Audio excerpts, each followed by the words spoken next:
long time ago, in the grand kingdom of Persia, there lived a powerful king named Xerxes. He ruled over many lands and had everything he could want.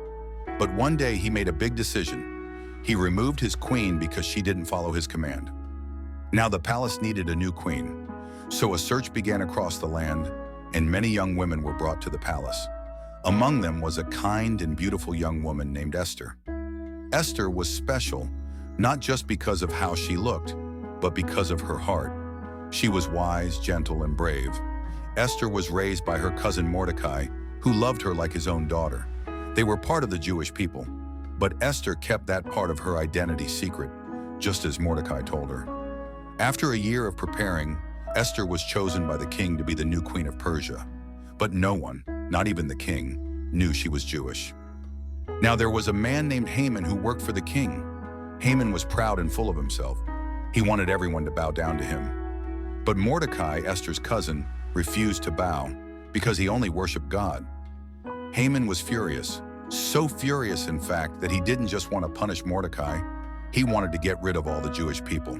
He came up with a terrible plan and convinced the king to sign a law allowing it. When Mordecai heard the news, he tore his clothes and wept. Then he sent a message to Esther. He said, "You must speak to the king and stop this. Maybe you were made queen for such a time as this." Esther was afraid. In Persia, you couldn't just walk into the king's room. If he didn't hold out his golden scepter, you could be put to death. But Esther knew what she had to do. She said, "If I perish, I perish." With courage in her heart, Esther went to the king. He looked at her and held out his golden scepter. She was safe. Esther invited the king and Haman to a special dinner. Then she invited them again the next day. That night, the king couldn't sleep. He read his royal records and discovered that Mordecai had once saved his life. So the next morning, instead of being punished, Mordecai was honored in front of the whole city by Haman himself. At the second dinner, Esther spoke up. With boldness, she said, "My king, someone is planning to harm me and my people." The king was shocked. "Who would do such a thing?" he asked. Esther turned to Haman. "It's him," she said. The king was furious. Haman was taken away, and his evil plan was stopped. Mordecai was given a high position, and a new law was written so the Jewish people could defend themselves. When the day came, God's people were saved. What was meant for harm turned into victory and joy.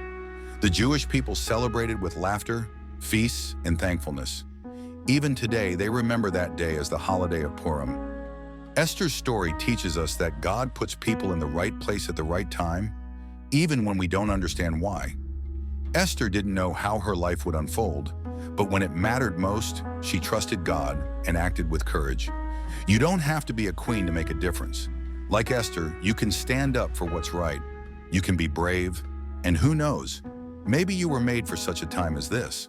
Please like and subscribe for more Bible stories.